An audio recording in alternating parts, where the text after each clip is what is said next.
पहले शुरू हुए थे कि हम इस इलेक्शंस को जो कि हुए नहीं मानते। हम फॉर्म 45 को मानते हैं, 47 को नहीं मानते। रैली निकालें जी, जुलूस निकालें। उसके बाद ये इमरान खान की रिहाई के लिए निकले, नाकाम हुए। जलसा करना चाहा, वहाँ नहीं पहुँचे। उसके बाद इन्होंने कहा जी कि हम जेल तोड़ देंगे, यानी अडयाला जेल तोड़ कर इमरान खान को बाहर लेकर आएंगे। हम बताएंगे कि हम इस्लामाबाद पर चढ़ाई करेंगे, हमें कौन रोकता है अडयाला जेल जाने से। हुआ, सब कुछ हुआ, लेकिन ये खुद गायब हो गए। अब जो अडयाला जेल प्लान बी है तोड़ने का, वो उन अफ़गानियों के लिए है जिसका ऐलान तो नहीं किया जा रहा, लेकिन एक साजिश जो है उसको तैयार किया जा रहा है। ये अफ़गानी जो हैं, ये 5-5 हज़ार रुपये में, 2-2 हज़ार रुपये में ख़रीद कर लाए गए थे। इनमें कुछ शरपसंद ट्रेंड भी थे और ये कहा जा रहा है कि उसको नहीं छोड़ेंगे। वफाक से हम कहते हैं कि उसको उतारें, हम दोबारा इस्लामाबाद पर हमलावर होंगे। लेकिन इस दफ़ा मेरा ख्याल है अली नासिर रिजवी ज़्यादा बड़ी तैयारी के साथ जो है इनको रोकेंगे, क्योंकि उन्होंने ऐलान कर रखा है कि इस्लामाबाद के हदूद में भी इनको दाखिल नहीं होने दिया जाएगा। अडयाला जेल तोड़ने का प्लान बी ये खान के लिए नहीं है, किसके लिए है ये भी बताऊंगा। और उसके अलावा ये भी बताऊंगा कि इस्लामाबाद के आईजी अली नासिर रिजवी के लिए बड़ी मुश्किल क्या है। और उसके बाद ये भी बताऊंगा कि अली अमीन गंडापुर जो बड़के लगा रहे हैं, जो नारे लगा रहे हैं, जो डरा रहे हैं, उसकी हकीकत क्या है। लेकिन इससे पहले मैं आपको ये बताना चाहता हूँ कि अगर आपने कभी किसी पठान से कलीन लिया हो तो आपका तजर्बा कैसा रहा है। जी हाँ, एक पठान से कलीन लें तो वो किस तरह की हरकतें करता है और किस तरह बेच के जाता है, ये है आज मेरे बोलते कालम का मौजू। मैं आपका आमिर रज़ा ख़ान। तो अगर एक पठान से कलीन के लिए आप सौदा करने चलें तो वो उसकी कीमत 5 लाख रुपये बताता है। अगर आप उसको कहें 5,000 तो वो नाराज़ होगा, कभी बोलेगा, कभी कुछ करेगा। फिर आप 100 रुपया बढ़ा दें तो वो बारगेनिंग की पोजीशन में आ जाएगा, बताएगा कलीन बहुत नरम है, मेरे भाई ने मुझे तोहफ़ा दिया था, मैं बेचने के लिए लाया हूँ, इतनी दूर से आया हूँ, इतना तो किराया भी नहीं है। आप 100 रुपये और बढ़ा दें। आप इसको करते करते 6,000 रुपये ले जाएँ तो वो जो 5 लाख रुपये वाला कलीन है वो आपको 6,000 रुपये में देकर चला जाएगा। अली मीन गंडापुर बिल्कुल बैन ऐसे ही एक पठान है जो कलीन बेचने आए हैं। जी हाँ, ये पहले शुरू हुए थे कि हम इस इलेक्शंस को जो कि हुए नहीं मानते। हम फॉर्म 45 को मानते हैं, 47 को नहीं मानते। रैली निकालें जी, जुलूस निकालें। उसके बाद ये इमरान खान की रिहाई के लिए निकले, नाकाम हुए। जलसा करना चाहा, वहाँ नहीं पहुँचे। उसके बाद इन्होंने कहा जी कि हम जेल तोड़ देंगे, यानी अडयाला जेल तोड़ कर इमरान खान को बाहर लेकर आएंगे। हम बताएंगे कि हम इस्लामाबाद पर चढ़ाई करेंगे, हमें कौन रोकता है अडयाला जेल जाने से। हुआ, सब कुछ हुआ, लेकिन ये खुद गायब हो गए। वो जो जत्था लेकर आए थे वो जत्था इन्होंने वहीं पर छोड़ा।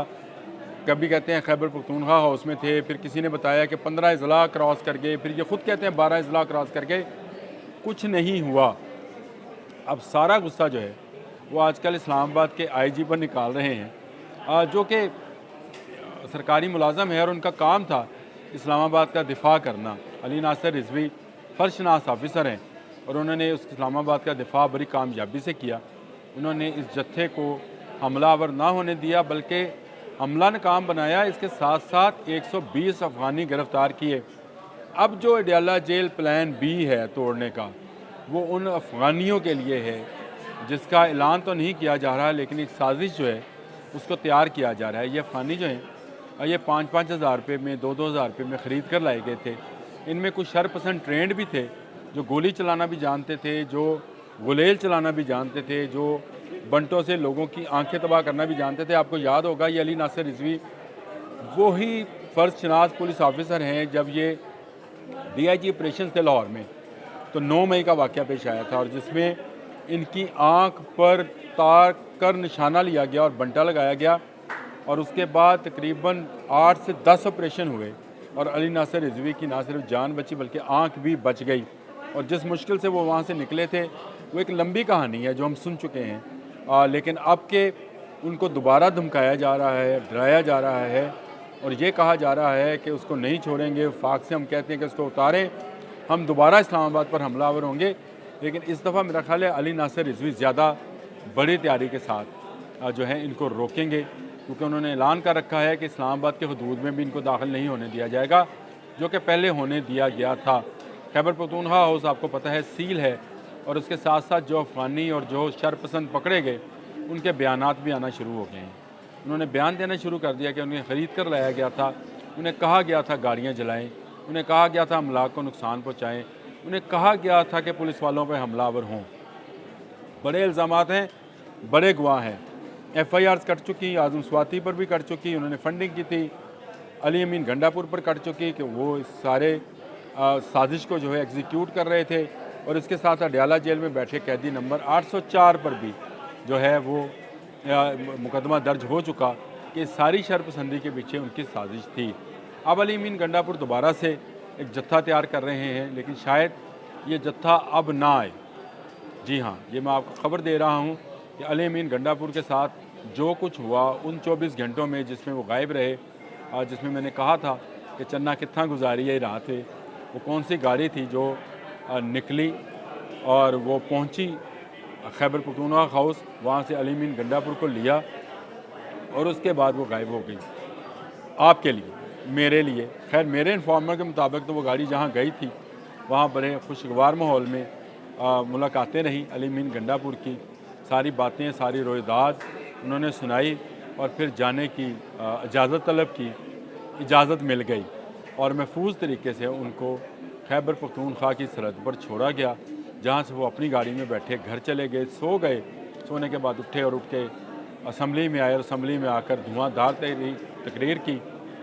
हुकूमत पर बरसे नहीं, इस्टेब्लिशमेंट पर नहीं, रेंजर्स पर नहीं, किस पर बरसे? IG पर।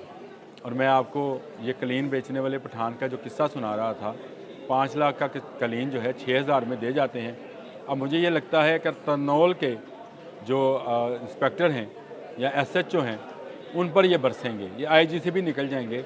IG के लिए लगता है ऐसे है कि जैसे बहुत मुश्किल वक्त है, लेकिन जैसे जैसे अली अमीन गंडापुर उनके ख़िलाफ़ बयानात दे रहे हैं, उन्हें हटाने की बात कर रहे हैं, IG इस्लामाबाद अली नासिर रिजवी की नौकरी मज़ीद पक्की होती चली जा रही है। फ़र्शनास ऑफिसर हैं, हमेशा अपने फ़र्ज़ को उन्होंने अवलीन तरजीह समझा, अमन व अमान की सूरत हाल को कंट्रोल करना जानते हैं और जिस तरह उन्होंने उस दिन बात की, प्रेस कॉन्फ्रेंस की, मुझे तो लगता है तकरीर करना भी जानते हैं। तो अली नासिर रिजवी आपके लिए गुड लक कि आपके ख़िलाफ़ अली अमीन गंडापुर जो हैं वो बयानात देकर आपकी नौकरी को मज़ीद पक्का कर रहे हैं। अब आप कहीं नहीं जाने वाले, अब आप इस्लामाबाद में ही रहेंगे।